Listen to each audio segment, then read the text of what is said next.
क्या आप मुझे आगे तक छोड़ देंगे? आप इतना रात में शमशान घाट में क्या कर रही हैं? वो मैं यहाँ पर किसी का इंतजार कर रही थी। मतलब? वो सब आप छोड़ो, आप मुझे बता दो, आप मुझे आगे तक छोड़ दोगे या? हाँ हाँ ठीक है।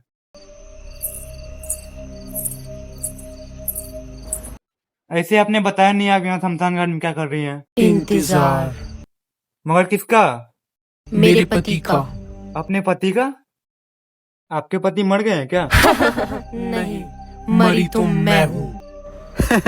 तुम मर गई हो? मजाक के लिए मैं ही मिला था क्या? और कोई नहीं मिला? अच्छा तुम भूत हो ना? हाँ। अच्छा चलो तुम गायब होके दिखाओ। किसने कहा कि भूत गायब होते हैं?